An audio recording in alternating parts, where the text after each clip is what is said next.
Yeah, I bet you would. Maybe slower, some more eye contact. A little more sensual. Welcome to the Love Making Hour Some with Sade playing in the background. Dumptruck. If any of y'all know about that, y'all get down. Yeah, dude. So, anyways, welcome to this week's show, the Crazy Gentleman Podcast. I'm your host, Crazy Gentleman. This week's show is brought to you by Bare Knuckle Performance, bareknuckleperformance.com. Home of the highest quality parts made in America for your FXRs, Dynas, Sportsters, Choppers, Baggers, Indians, whatever the fuck you want. Go get it. Paul's got it. Also brought to you by Lexan-Moto.com, home of the best audio and communication devices for inside your helmet, for the ultimate concert experience while you're cruising the back roads of America, baby. And punch in the code word crazy at checkout for 15% off. And also brought to you by Bump Shop Diaries on Instagram, bumpshopbackroom.com for all of the baddest ass vintage finds, and Rodney's badass Kickstart coffee. I don't know if he's got the hardtail blend out. I don't know when this is coming out. And it's also the only place you can get your Crazy Gentleman merch right now. And Simbita right now. I mean, push pause and go order some shit. I'm fucking broke, dude. Fair enough. And who else? Evan Simbita, Simbita_custom_knives, and Simbita Custom Knives on SimbitaCustomKnives.com. And yeah, home of the best hunting, cutlery, and outdoor knives. Shank a bitch. Ow. Woo. That's not very friendly. No. What you do with your knife is of no responsibility of Evan Simbita. Boom. That's a liability clause if I've ever heard one. That's right. Anyways, dude. Goddamn dump truck. This coffee is necessary. Dude, there's not enough coffee in the world right now to recover from this weekend. I've actually had decent sleep every night, and I feel like I'm lying about it with how tired I am. Yeah. But yeah, so we caught up 2 days ago for part 1 of Dump Truck's bullshit story. Yep. Yeah. And we left off in 2013. That's right.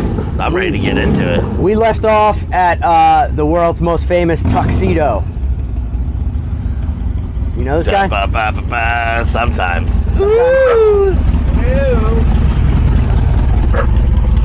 The hooligan. I was just taking a picture of that bike. That's a bad motherfucker, dude. Oh, yeah.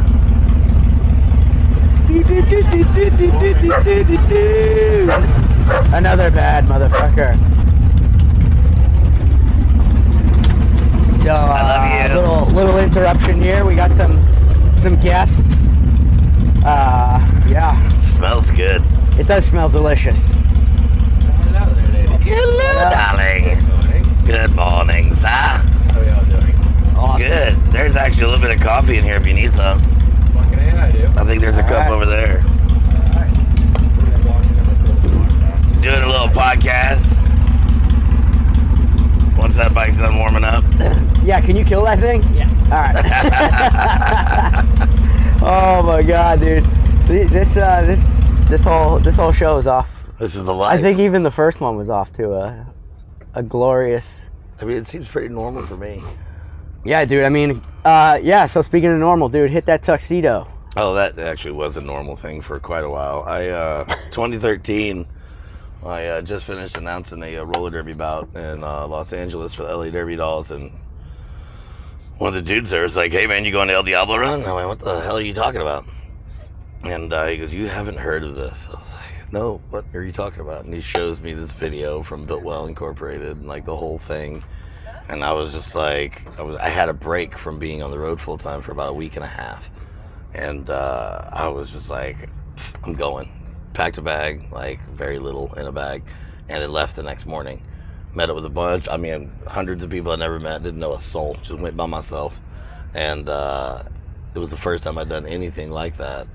Met up with everybody in Temecula, you know, got the, you know, put a tattoo for it and did all the things, got to meet all the people, and I didn't know who the cool people were. I was unaware of everyone was unaware of me. So it was like I had no opinions of any humans. I didn't know who the cool people were yet. I didn't know who the shitheads were yet. I didn't know any of that. I just knew that there was a very not corporate, not industry motorcycle event that I was going to go to and set my fucking hair on fire.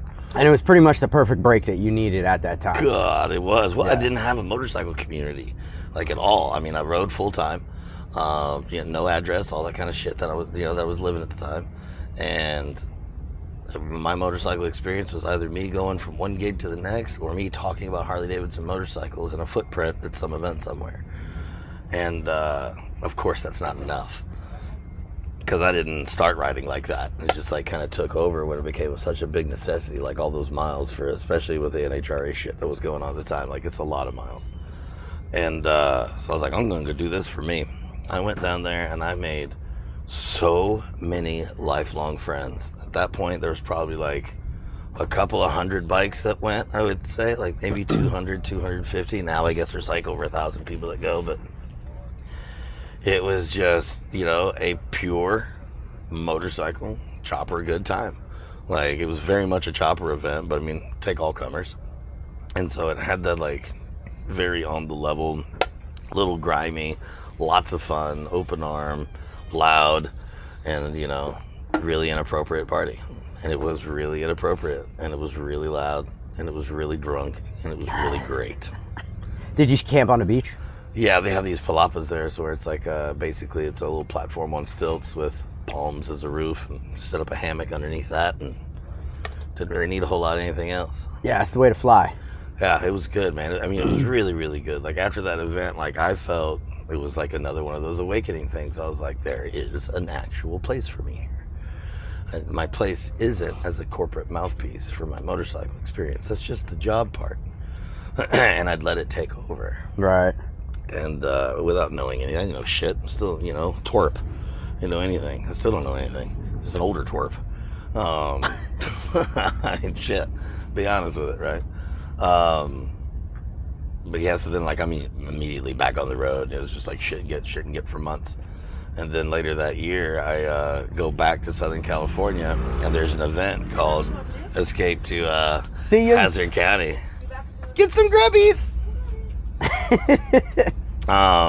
But yeah, it's like right when I got back, they had Escape to Hazard County, and I saw that there was a lot of the same people that were going. Wait, what's Escape? Wait, I just zonked out, anymore. Man. Oh, okay. All right. Yeah, it was an event that I think happened 4 times. I went to 3 of them, and it was all based around this bar called Gaster Lounge in SoCal, and there was a really cool community around it. Southern California, like, they don't have the best riding. Shut up, you don't. Southern California? California does not have the best riding. Okay. It doesn't. That's his words, not mine. I'm not saying the best, but there's some good rides there. And I'm not even a California I'm not making fan. excuses like he is. It's not the best riding. I didn't say it was bad. He's making excuses. I'm not making excuses. California does not have the best riding out there. They have good riding, sure. That's not what we're talking about. What we're talking about is the fact that we have one of the best... What? I didn't see you. I'm doing a podcast. Dude, we're recording a show, working. Man. We're recording a show, dude. Thanks. Thanks, dude. Thank you. Remember, that's a water hose only. No emulsifiers going through there. No, I'm just filling the emulsifiers. I'll be done with it. Poop into the fucking street. I'll hang on to this, and you let me know when you need it. Yeah, no problem. Otherwise, it'll get lost. So I'll fill the tank, and I'll grab both the hoses, and I'll stow them in my shit. Yeah. And then I'll just return them before I leave. I'm going to do that ride with Michael today. And then Me too. After the ride, I'll go get it. Perfect. All right. We'll be riding together. Ruby. Thank you. Oh, cool. Don't need to do this right now. Anyways. We'll do it after our podcast. Damn it, dude. Always something. Yeah. But yeah, so Escape to Hazard County. Fucking dope ass shit. Southern California, California in general may not have the best riding in the country, but they very well may have the most attractive motorcycle community. And I don't mean like, wow, you're cute. I mean, it's like something that you really want to go dip your toes in, whether it's just for a minute or to live there or whatever.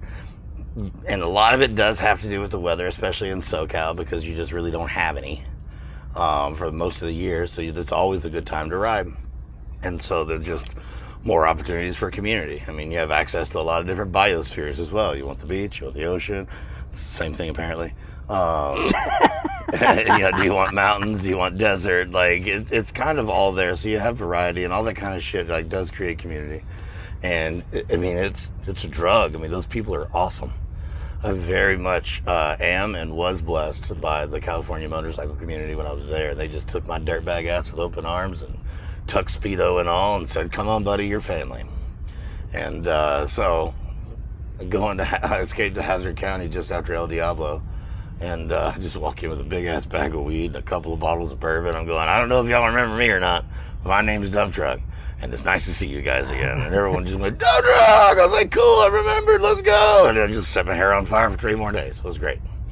And I mean, that really was where, like, I guess you could say, like, my full motorcycle experience started. So I owe a lot to Builtwell and the El Diablo run for an eye-opener and a nice meet and greet where I met some very nice girls and boys.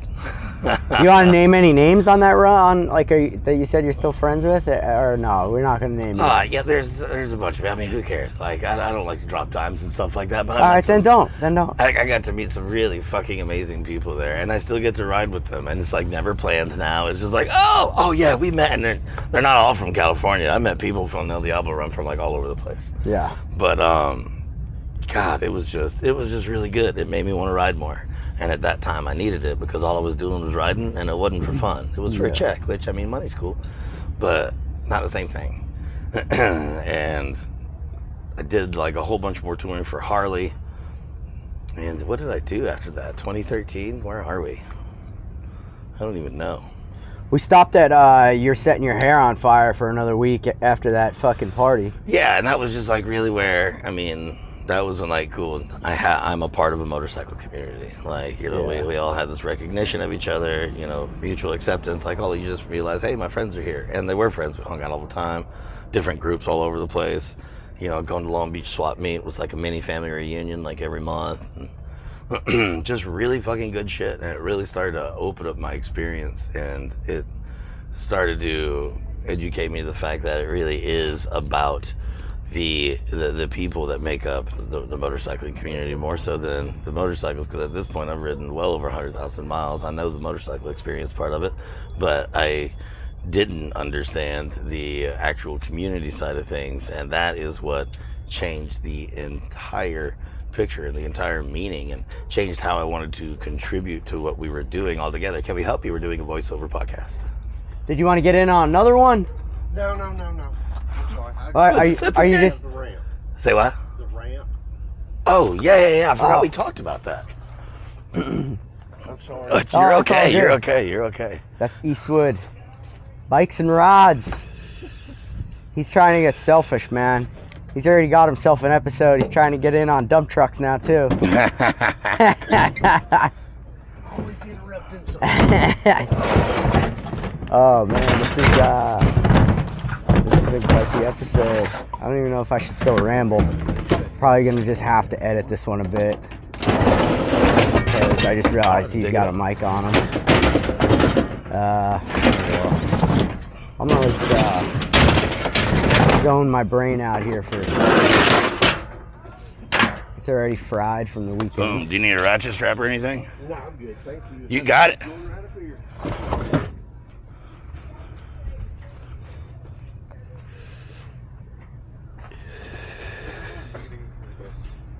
It's supposed to be like up here, I think. God damn, dude. I'm just forced to edit at this point. Yes. Yeah. God damn it. I don't even know what point I was making. Yeah, I stopped even paying attention, dude. Anyways, whatever. It's hard to pay attention. Like, just fucking keep rambling, I guess. I don't know. I need to I'll get a sign that just says recording for campouts and just post it outside. Dude. With a red light on it. So crazy. Maybe just a huge on air so I can flip a switch and people get it. Yeah. I feel like I need to buy the world's largest camera from now on, and just like I don't know, man. I don't know what to tell people. I don't know. I honestly don't know how to deal with that. Like I don't know the fine line I'm walking here. You're not. Yeah. Maybe it would be good to put a sign on the other side so people know what's going on. The problem is like this is like where I'm at, and we have access, and we're in the middle of everything. I know, man. I know, especially something like that. It's not like, I mean, what are you gonna do? You know? Yeah, he needs my ramp. Yeah, it's like it is what it is, man. Well, what I mean, the fine line is like, I really struggle inside my head to not be an asshole. Yeah. I fucking struggle so hard, dude. Yeah, I mean that's you have to understand that's not unique. Oh my god. You realize that? I do, There are man. lots of us out there really trying hard not to be a dick. It's fucking... That's the work. I mean, I'm no, and that you, is that work. is the work. That is literally the work. Because I was to help you become a better person. Yeah. By giving a fuck about how you affect the people around you. Yeah. That's the work. So I say to that, so what? We're all trying not to be an asshole. Yeah. Suck it up, buttercup. Yeah. Yeah. No, I Me get too. it. I was even short with him then. I was just like, and we were trying to do a podcast. How can I help you? Yeah. No, he's a great guy. I did one with him yesterday. Yeah, we got to hang out the other day. He's a great dude. He's hilarious as fuck. Well, yeah, with you, shit. Yeah. But yeah, I don't know. Would you ever move to California? No, I mean, I technically I lived there. I didn't really have a real address. I bounced around when I first got there, and then I lived on the road full time. So it was just kind of like a place I checked into, one of my regular stops. And then I had a loft in a warehouse in Long Beach for a while, and so that was like I lived there. But I mean, like that's not legal. By a loft, is that a fancy way of saying squatting? Absolutely, yes, yeah, but with construction. Like I built a loft inside a warehouse. It's squatting, but I invested upstairs. into it. I absolutely did. Had to build a shower and go into the plumbing. And, yeah. Right. Had a bunch of parties there. It was crazy. A couple times there's like 7,500 bikes that would show up for. Really? Oh yeah. I mean, we didn't do it. We just community there responds. People are looking for things to do, and they'll show up. Damn. How old were you at this time? Fuck, I don't know. What years is this? Probably like 2016, 2015, somewhere around there. So, however old that is, 35. Okay. Yeah. Okay. Damn, I thought you were, I don't know why I assumed you were a lot younger at the time.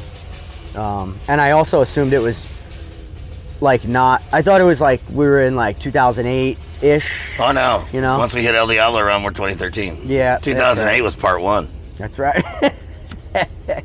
Yeah, that's true. Goddamn. I'm looking for a new host, by the way. Someone who's more on the ball than me. Apparently. Are you for hire, dude? Not for free, I'm not. Yeah. Yeah, that's the budget here. It's free. Yeah, well, yeah. It's been real. Yeah.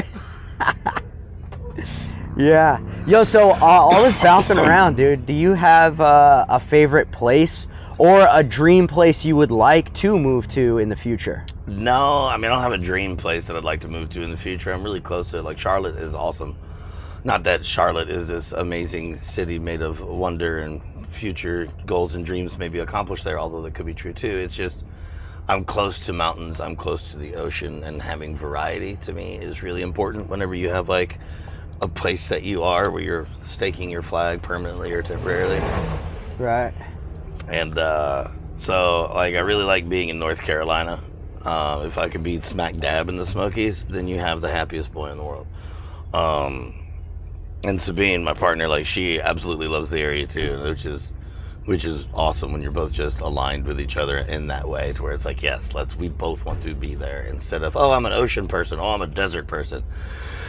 I don't understand desert people, but it's beautiful out there. It's nice to check in, but living it, y'all something else. Yeah.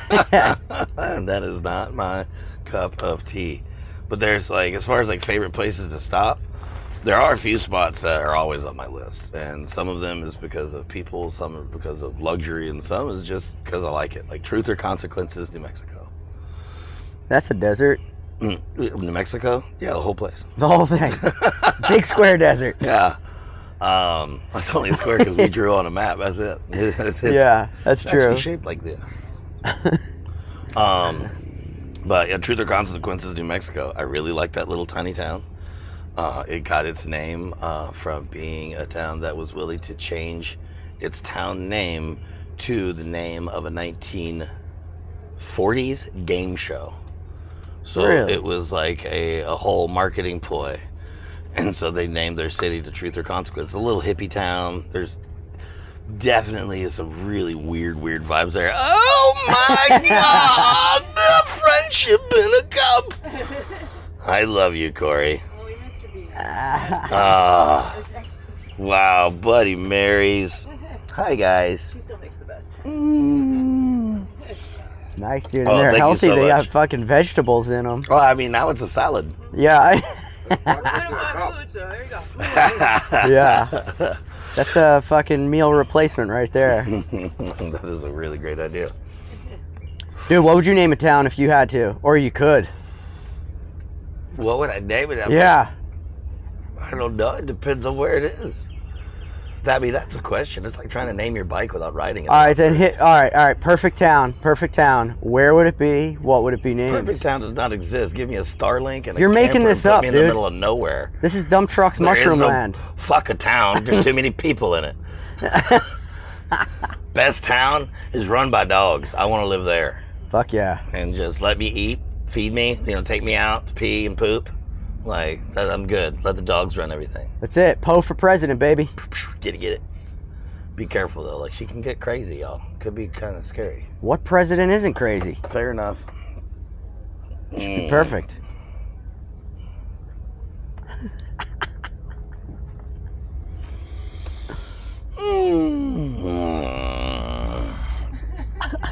So where were we, like 2015, 16, so that's kind of like where we're hanging out? Yeah, ish. What the hell am I doing for a living then? I honestly don't even remember. I'm always emceeing stuff, so that was a very regular thing. I was still doing some work for Harley Davidson, emceeing at the museum during like all of their Milwaukee Rally events, Labor Day weekends. When did you guys meet Dumptruck? What year was it? Was it 2015?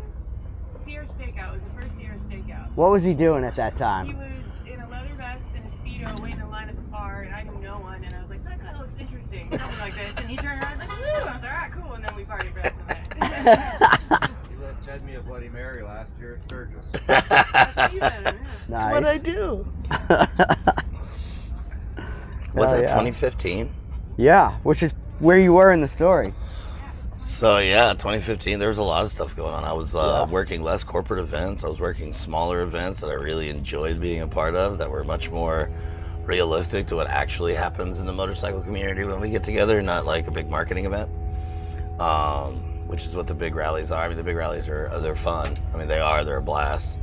But like my favorite ones, are the ones that have a little bit less population and a little bit less things on the schedule. Like, hey, we're here. What do we do next? I don't know. What do you want to do? Okay, yeah, let's go do that. Instead of, oh, well, we've got this and this and this and this. That's what I liked about El Diablo Run so much. Is like they just presented opportunity for you to go enjoy yourself and turn a Mexican city into a motorcycle town. Like, it's not complicated. And like the complicated ones are fun. I like being ushered around. Oh, this is the shiny bright thing that's happening at 2 o'clock, 3:30. I'll be over here for this race. And 5 o'clock there's this band. And that shit's awesome too, but I really prefer like for the experience of it, the scaled down shit.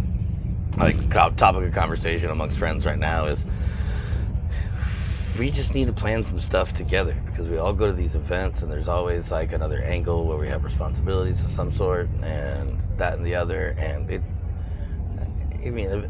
after a point it starts to kind of take away from the motorcycle experience you want to have. And so there's a few of us now that are going, okay, where can we go together where we're not allowed to broadcast anything, capture everything you want to capture, because I mean, we like doing it too, but you're not allowed to publish anything, you're not allowed to do nothing. Like, you have to focus on where you are. Dude, you think you could pull off an event? Like, when you go to comedy shows nowadays and sometimes they'll make you like put your phone, you'll check your phone in. Yeah. So there ain't none of that bullshit. You think you'd be able to pull off a fucking motorcycle event like that?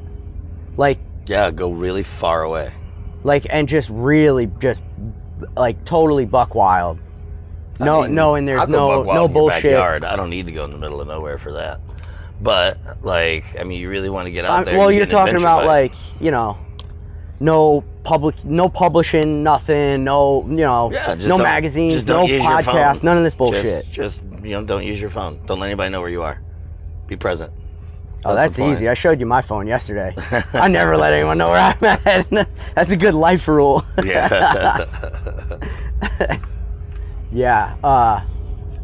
Yeah, I don't know, man. I guess then you question, like, would it even be fun? Then you don't have any pictures, like, with your friends, this you know? is what I'm saying. You don't publish them. You could take everything you want. Gotcha. Like, you can take photos and videos. We're not going to not want to have these memories, but don't get caught up now you live on your phone. If all you're doing is capturing and not editing and not publishing, you're not taking away from what you're doing. You're actually appreciating it and then being present again. Right. And, like, that would be the point. Like, please gather your memories, man. I mean, with all the fun that we have and just the way the human mind works, Yeah. you never remember things the way they happen. I mean, I've probably got stories that I've been telling for years that have changed and I don't even damn know it.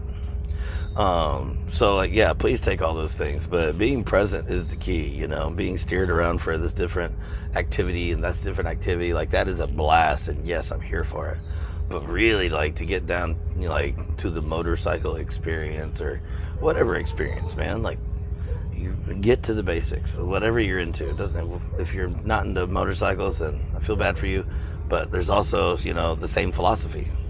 It's like, you know, sometimes you got to unplug and do less to feel more. Get rid of all the Vegas lights and stuff that are around you. Otherwise, like, you're just one walking distraction. Yeah, I feel like the world is not, that's not sinking into the world, man. I feel the same way. I wish that's how it would be.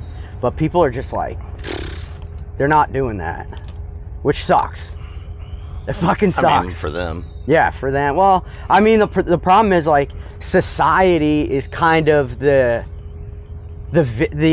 society is the victim of that, though.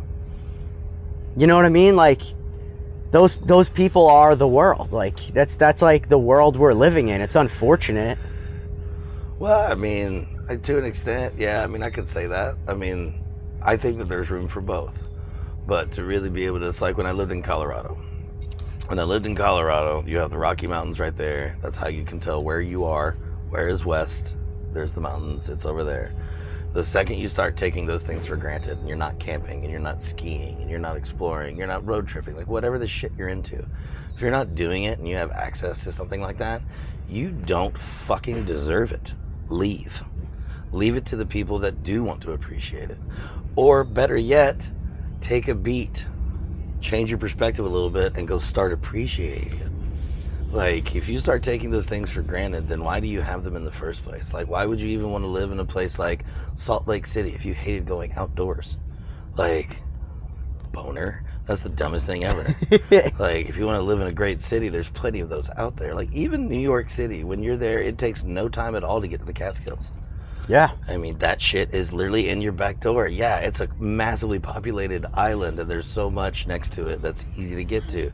If you don't take advantage of going to those areas and those roads, when you get overwhelmed by all of the everything, then that's on you. And maybe this is a reminder for you to take more control over what's going on. If you feel overwhelmed, go out and fucking get analog for a minute. And thank me later. I'll send you an invoice. You ever do DMT? Yeah.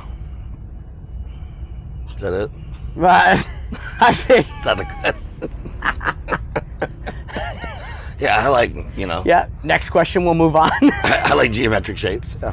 Yeah. No, I don't know. I figured in dump truck fashion you'd elaborate. The real reason I asked that question is, like, have you ever, and even beyond DMT, man, have you ever had any like, has psychedelics changed your life course or perspective on any of this? Without psychedelics, I would not have been the issues that I had and start to heal them. I couldn't get out of the van. I made it to the parking lot like 10 times, and I just couldn't get out. And I was forced to live in a van at that one point in my life. This is after that loft experience, the squatting experience. My mother had passed away, and then I lost everything, my mind, everything, my drive. Couldn't do, I mean, I was writing for a Hot Bike magazine. Now I know what I was doing. This is why I didn't know what I was doing, because that shit hurts. So, writing for Hot Bike magazine, that's a fucking dream job for a dude that's been living on a pile of dirt under a Harley for the last 10 years, you know, and doing these MC events that I really am proud to be a part of, like all that kind of stuff. And then suddenly I can't do anything. Like, I can't do anything. I'm staring at my computer. I've captured content that I need to be editing and all this other kind of stuff. I've got, material to write with, and like I should be pumped, and I just can't. I'm broken. Like when my mom passed away, I broke hard, and then I was homeless. Everyone else just was like, oh, Dumptruck lives in this fucking super cool 73 Ford Econoline boogie van, side pipes, Krager-Matics. Yeah, you live in your van. I'm like, bro, it's only cool when you choose it. Right. When you don't choose it, it's got a very different weight. Right. And so that was really, really hard, and I was lost, and thank God I have people like Ben Magoo in my life, because without Magoo, I don't know where I'd be, if anywhere. Really? Yeah. And it was just one of those times where, like, the only way I could get my shit together was to microdose. I didn't know anything about it. It, like, came up in conversation. It may have come up on my phone or some shit, and I was like, I don't fucking know. I've only tripped. I've never, like, really fucked with microdosing. And so I would just, like, nibble a bit till you can't regulate it. But, I mean, wasn't doing it to party. I was doing it just so I could just mellow out, because everything was just so turbulent. It was at the time, I'm sure there was also like a little cocktail of other things too going on, drinking. Or... No, I left that shit alone. Oh, really? I know, yeah, I'm going through a depressed period. The last thing I do is touch alcohol. Okay. I'll smoke some weed. Like, I'm not gonna self-destruct. I'm definitely not that person. Yeah, it was just hard. Yeah. Like, there was no other stuff. Like, thankfully, I didn't go back to those past days of really bad destructive habits. Like, I was really hoping to figure it out, what was going on, and then try to get fixed. And I didn't know what was going on. And I also didn't know that I had benefits from the military until this time. And I'd been out since 2002. And it was just like, I could finally get help, and then I couldn't go get it because I couldn't get through my own mind space. And microdosing allowed me to do that. And I mean, I stopped after that. I just didn't feel the need anymore. Like, it allowed me to get through that threshold of actually going in, getting help. Like, it's hard. There's a lot of stuff to unpack that is military related, that you start to process just walking through the door to try to get help for things that aren't military related. So it's just like, it's a lot. It's heavy. And but you do the work. You listen to people that know better than you, and and you actually, do the paces and work on yourself and be honest with yourself, which is the hardest part. You get to a level to where you just have to shake it off. And I got to the point where I was like, okay, I got to get the fuck out of Southern California. Like, now, like, my brain's on a little bit better. I need to change my scene, shake things loose a little bit. And I'd gone to this event in Oregon called the Oregon Run, and it was absolutely amazing. Fell in love with a shit ton of people. And I was like, maybe Portland maybe that's where I would go. I had plans in my mind to already go to Louisiana, back where I was from, but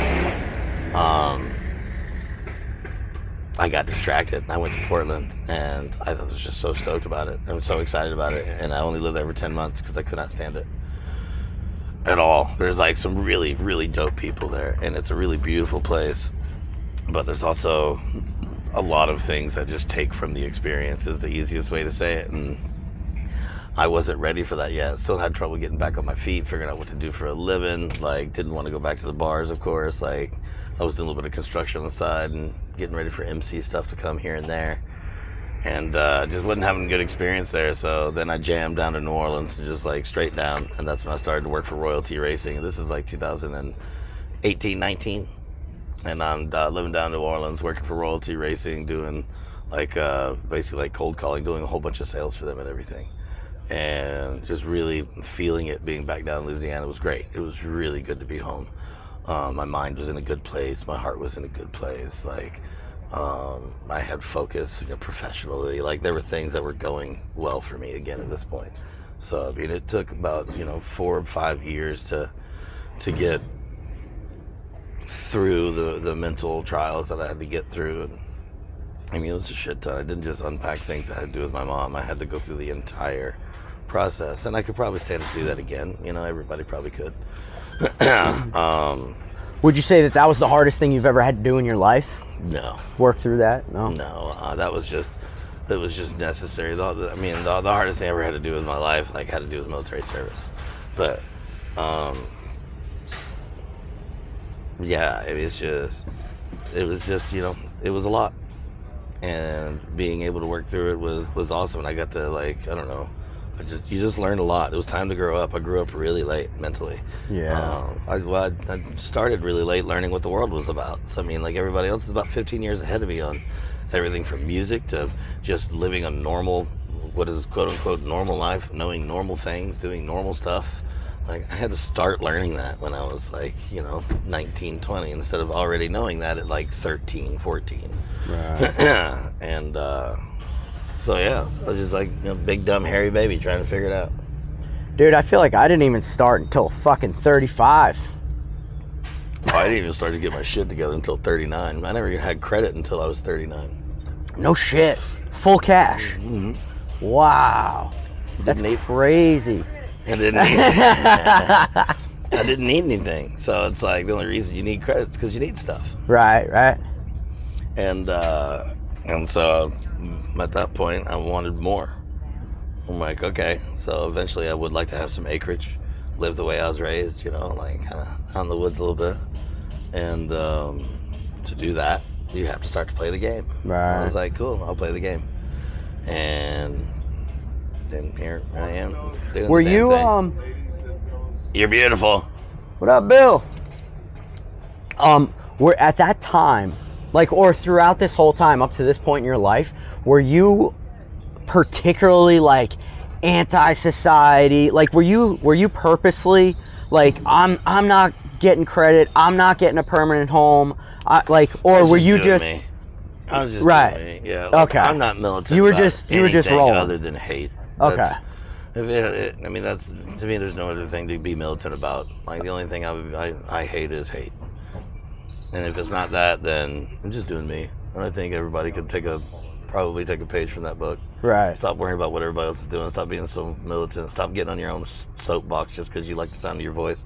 Just do you, man. Right. Chill, baby. Hey, man, speaking of doing you, I want to be respectful of all this. Are you guys getting ready to roll for this Lichter ride? Yeah. Oh, are they? Yeah, they're all up. They're all. Yeah, I want to be respectful of your time. So I know you're trying to catch that ride. Yeah. You want to just wrap it up?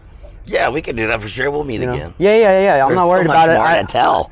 Yeah. Gotta leave him hanging. Yeah, I don't want you to miss your thing. I want to be respectful of that. So, do you want to just hit people where to meet you? I mean, where to find you, man. or how to get in touch with you, or whatever. Or yeah, if you want to holler on Instagram or Facebook, just type in Dumptruck as one word. I'm probably the first asshole that pops up. On Instagram, it's Dumptruck_. And yeah, if you're looking for American V-twin handmade stainless steel exhaust, check out Sawicki Speed. I'm the brand manager. I'm the one in the DM. So if you got any questions, holler at your boy. This is cool, man. Thank you. Oh yeah, hell yeah. I don't even know the Sawicki Speed guys, but I know you. And so now you know the Sawicki Speed I'm gonna guys. say this, man. I got a Sawicki on my FXR. Had it forever. Let's just put it this way: it went bad. It's taken over, new ownership, whole new deal, made in America. Like we were talking about it. I'm excited to get another Sawicki. So yeah. Give Sawicki, if you got a sour taste in your mouth about Sawicki, which I know a lot of people did, go get it. Go check them out. It's a whole new company. Absolutely. Nobody that hurt your feelings before works there now. Right. So right. It's a whole other Dude, opportunity. It's a whole other product. Everything's been improved. That's it. It outperforms everything out there. And we have pipes on the shelf, which has never happened with that company before, which is usually the issue in the past. So, like he said, holler. SAWICKI. That's it, man. Same name, better performance. Bam, bam. You want to plug this guy? Trailer dude? Yeah, I mean, this is Black Series Camper. If you like being outdoors, going off-road, getting off the grid, and you also want to bring motorcycles with you, this toy hauler is amazing. It's like 22 feet long. Takes about a whole week for you to really run out of your power and water and stuff like that. So it allows you some real time to disconnect, and that's what that thing's all about. That's it, man. All right, disconnect, people. See you next week.